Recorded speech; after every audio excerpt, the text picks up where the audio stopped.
90 టీఎంసీలో నీకు సోర్స్ కొత్తదని ఆంధ్రప్రదేశ్ ఏదైతే పిటిషన్ వేసారో దానికి ఏం చెప్పిండంటే మా దగ్గర మైనర్ ఇరిగేషన్ చెరువులు కుంటలలో మేము నీళ్లు వాడుకుంటున్నాం, అందులో సేవింగ్స్ ఒక 45 టీఎంసీలు మేము చెరువులు కుంటలు వాడుకోకుండా పాలమూరు రంగారెడ్డి ఎత్తిపోతలకు వాడుకుంటాం.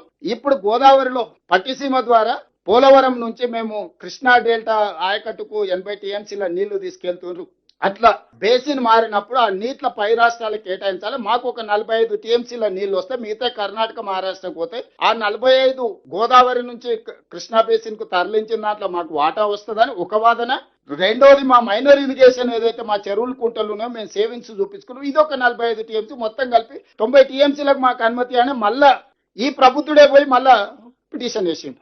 ఆంధ్రప్రదేశ్ ఏమన్నదంటే ఈ నీళ్లు CWC central water commission permission ఇచ్చేటోడు డిసైడ్ చేయడు, నీటి కేటాయింపులు చేయాల్సినోడు ట్రిబ్యునల్లో డిసైడ్ అయితే తప్ప ఈ 45 టీఎంసీ గోదావరి నుంచి కృష్ణా బేసిన్ లో వాడుకుంటే వస్తాయని నువ్వు అంటున్నావో అది సెటిల్ అయ్యే వరకు ఆ 45 మీద నేను ఏం అనుమతి ఇవ్వలేను అని అది తేల్చేసి, రెండో 45కి ఏమన్నాడు, ఓకే నువ్వు మైనర్ ఇరిగేషన్ లో వాడుకుంటా మిగిలిచ్చి వాడుతున్నా అంటున్నావు కదా, 30 సంవత్సరాలు నువ్వు ప్రతి చెరువుది కృష్ణా బేసిన్ లో ఉన్న అన్ని చెరువుల లెక్కలు తీసి ప్రతి చెరువుకు కుంటకు నువ్వు ఏడేడ మిగిలిచ్చినావు 30 సంవత్సరాల డేటా తీసుకొచ్చి నాకు ఇస్తే ఆ 45 టీఎంసీల సంగతి తెలుస్తాను మనకు లెటర్ రాసి దొంగ లెక్కలన్నీ పెడితే ఆంధ్రప్రదేశ్ ఆ డేటా డౌన్లోడ్ తీసుకొని పోయి సార్ చెరువులు కుంటలు పాత వినియోగానికి తగ్గలేదు, పెరిగింది.